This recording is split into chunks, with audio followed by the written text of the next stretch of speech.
Bonjour, je vais traiter un sujet de statique reposant sur une planche saillante, document S005. Le sujet, vous l'avez déjà reçu sous format PDF. Je l'ai déjà envoyé sous format PDF. Il concerne une planche S2 en contact ponctuel parfait au point B avec une barre fixe S0 liée au sol. Et au point A, en contact ponctuel avec frottement, avec un solide S1 tournant à une vitesse constante oméga. Et vous avez les autres dimensions qui sont la longueur L, c'est la distance entre A et B. L'épaisseur de la planche, c'est 2 fois E. Et le centre de gravité G, il est là. Et vous avez la position d'équilibre strict XE. Alors, je répondrai aux questions en expliquant le principe fondamental de la statique à S2, la relation entre x1, 2, y1, 2 et la position d'équilibre strict XE. Les données, c'est le torseur de S0 sur S2 comme la liaison au point B est une liaison ponctuelle, c'est Y0 de Y et 0 c'est la torseur glisseur au point B. La liaison, l'effort est porté directement par la normale Y. Et entre S1 et S2 au point B, comme il y a frottement, le torseur des actions mécaniques de S1 sur S2, c'est X1 de X plus Y1 de Y, un effort noir, un effort tangentiel, le poids A et le moment il est nul au poids. Alors, appliquer le principe de la statique à S2. Pour ce genre de travail, sur ce genre d'exercice de statique, la méthodologie de travail serait de dresser initialement ce que l'on appellerait un graphe des actions mécaniques. Alors, le graphe des actions mécaniques, c'est tout simplement le schéma d'analyse, appelé aussi schéma d'analyse. C'est d'abord le graphe de liaison qu'on avait l'habitude de faire en cinématique, S0 qui est fixe, entre S0 et S1 liaison ponctuelle de normale BY, et entre S2 et S1 liaison ponctuelle de normale AY, et rotation de S1 par rapport à S0, donc une liaison pivot entre S0 et S1 autour de l'axe Z.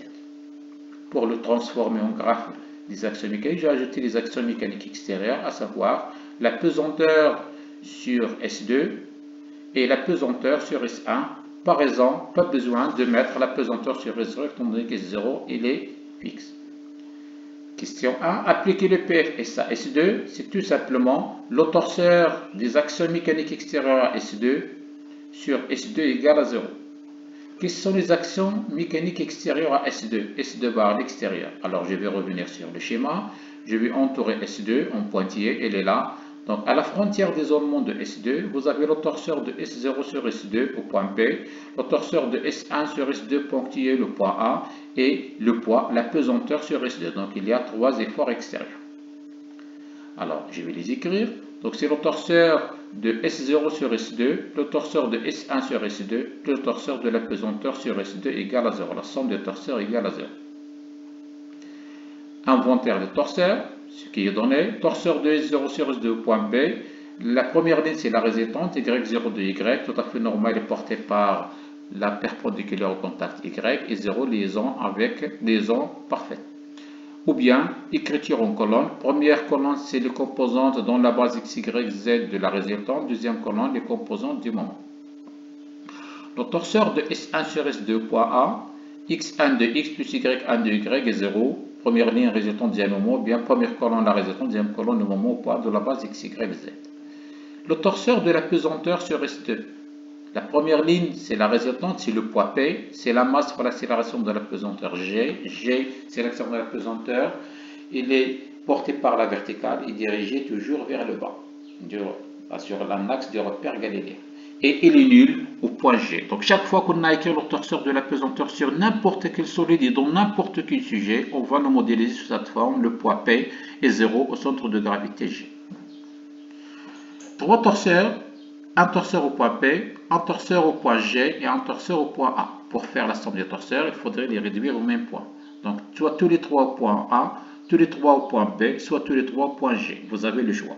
Mais comme dans la question, on vous demande de mettre obligatoirement au point A pour avoir les mêmes équations, donc je vais réduire les 3 torseurs au même point A. Le premier torseur, il est là, il est au point P, je vais réduire au point A, la résultante ne change pas, c'est Y0 de Y, et le moment au point A égale le moment au point P plus AB vectoriel, la résultante. Donc AB vectoriel Y0 de Y. Le torseur de S1 sur S2, il est déjà au point A, il est nul au point A, le moment il est nul au point A. Et la pesanteur, elle est donnée au point G, je dois réduire au point A, donc le torseur de la pesanteur, la résultante ne change pas, et le moment au point A égale au moment au point G plus AG vectoriel, la résultante P. Alors vous avez la distance AP et vous avez la distance AG sur le schéma. Le théorème de la résultante statique, la somme des forces extérieures égale à 0. C'est tout simplement la résultante de S2 bar sur S2 égale à 0. Alors maintenant, S2 bar, dans le premier torseur c'est Y02, dans le deuxième torseur c'est X12 plus Y12Y, dans le deuxième torseur c'est le poids. Donc une équation vectorielle égale à 0. Je vais projeter suivant X, Y, faites attention pour le poids P, vous avez un angle alpha. L'angle alpha c'est entre l'axe X et l'horizontale. Et donc on doit projeter le poids P suivant X, Y, ça vous savez le faire. Et donc je vais avoir deux équations. La projection sur X, c'est X12 plus mg sinus alpha égale à 0. La projection suivant l'axe Y, Y02 moins mg cosinus alpha plus Y12 égale à 0, équation 2. Le théorème des moments statiques, la somme des moments des forces extérieures égale à 0 écrit au point A. Donc le moment vecteur au point A de S2 bar sur S2 égale à 0. C'est quoi en fait? C'est le moment au point A de S1 sur S2,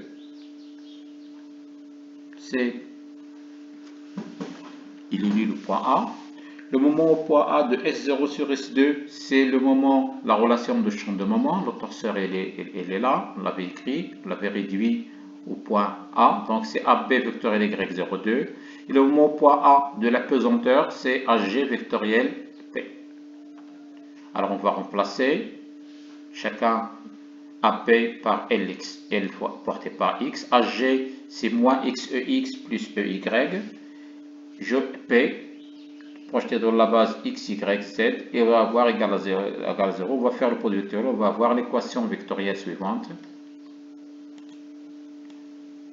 Alors, l'équation vectorielle fait que mg, facteur de x au cos alpha moins e sinus alpha moins ly02 égale à 0, équation numéro 3. Je suis donc dans une situation où j'ai, au bilan, trois équations scalaires qui viennent de PFS, tout à fait logique. Le problème est plan d'avoir un maximum de trois équations scalaires, c'est le cas. Et quatre inconnus qui sont xe, y02, yx12 et y12. Trois équations, quatre inconnus, on ne peut pas résoudre. Il faudrait donc chercher une quatrième équation. C'est l'objet de la question 2. On trouvera une relation entre x12 et y12. N'oubliez pas qu'au point B, vous avez une liaison avec frottement. Et donc, il y a un effort normal, un effort tangentiel, et on va appliquer les lois de Coulomb. Alors, les lois de Coulomb, je le rappelle dans le cours, je ferai dans le cas particulier de l'exercice. La résultante tangentielle vectorielle, la vitesse de glissement égale à 0, donc ils sont sur la même ligne.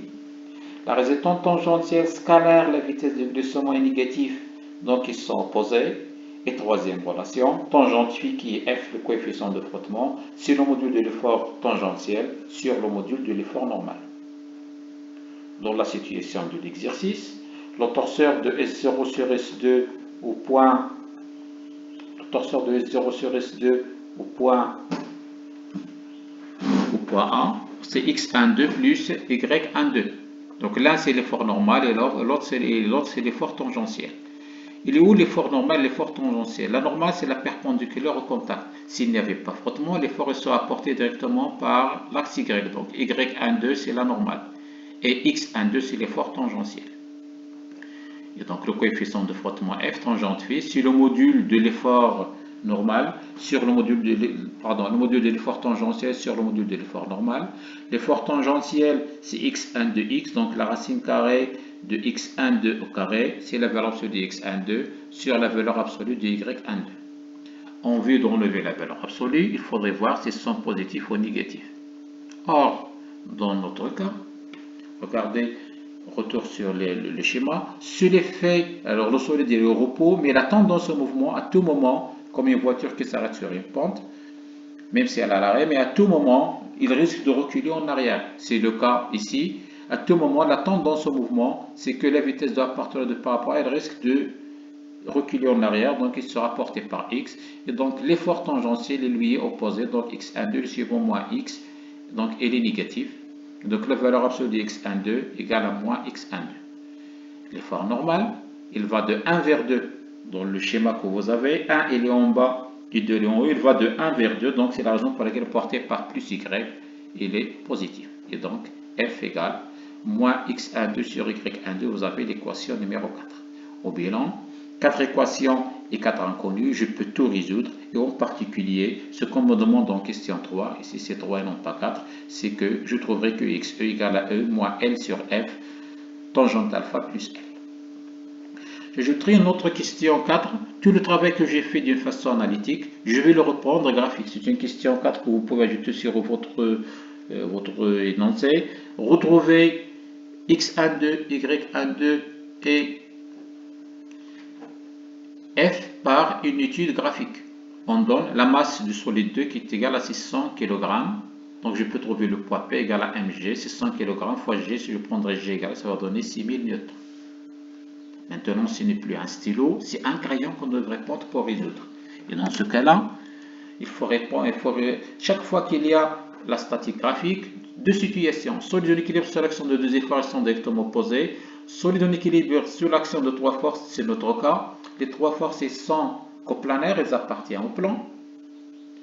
Ils sont concurrentes, ils se coupent d'un point I, et leur somme vectorielle égale à 0.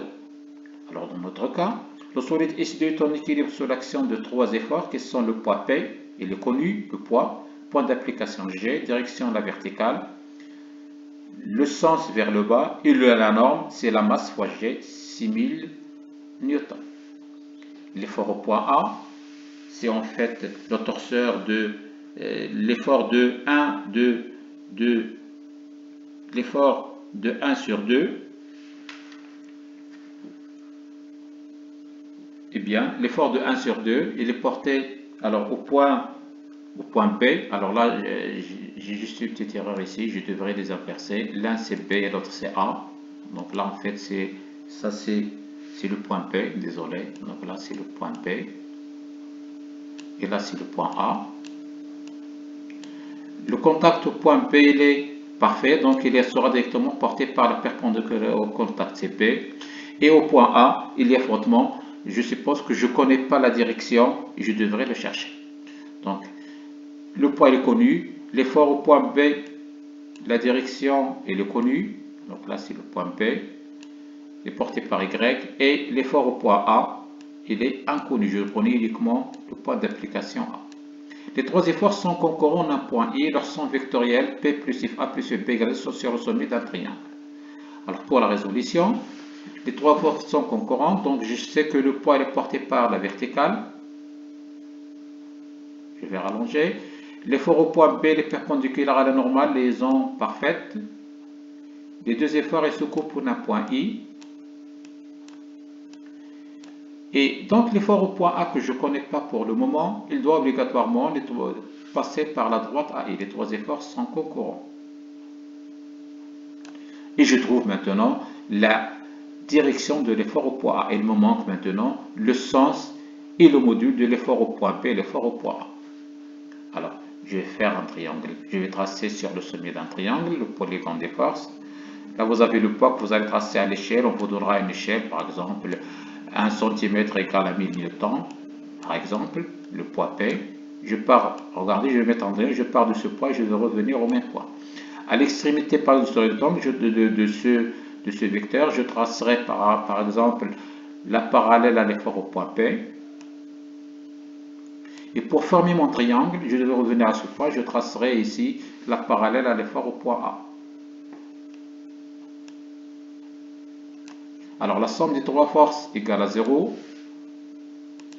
fait que je pars de l'origine à l'origine. Donc là, c'est la parallèle à l'effort au point P. Je peux mesurer à l'échelle combien de centimètres. Vous pouvez trouver directement la valeur en newton. Donc là, si on fait dans l'énoncé, c'est Y02, c'est l'effort au point P. Et là, je fais mon triangle. Ça, c'est l'effort au point A, qui est tout simplement la somme de X12 et Y12. Je peux vérifier, je trouverai la valeur de l'effort au point A. Et donc là, je pourrai trouver plus tard l'effort normal et l'effort tangentiel. Pour le coefficient de frottement F, puisque c'est aussi une question. Alors pour trouver le coefficient de frottement, Le cours fait que le coefficient de frottement, c'est l'inclinaison de l'effort par rapport à la normale. S'il n'y avait pas frottement au point A, l'effort serait porté par la perpendiculaire au contact, par cette droite. Mais comme il y a frottement, il est incliné d'un angle de frottement, d'un angle phi. Et là, c'est l'angle de frottement phi. Et le coefficient de frottement f que l'on cherche, c'est tout simplement tangente phi. Eh bien, f, c'est tangente phi, tangente de cet angle. Pour tout autre angle, je peux par exemple tracer un angle droit ici. Un angle droit. Donc, j'ai un triangle rectangle. Et bien, de côté opposé, c'est A. La distance que vous allez mesurer en centimètres. Sur le côté adjacent, c'est la distance que j'appellerai par exemple petit p. Et donc, f égale à tangente phi, c'est tout simplement la valeur, c'est A sur P, et vous allez trouver la valeur de coefficient de frottement. Là, vous pouvez tracer le triangle là où vous voulez, ce sont des triangles semblables. Voici donc la réponse à ce sujet. Je vous souhaite bon courage pour la suite.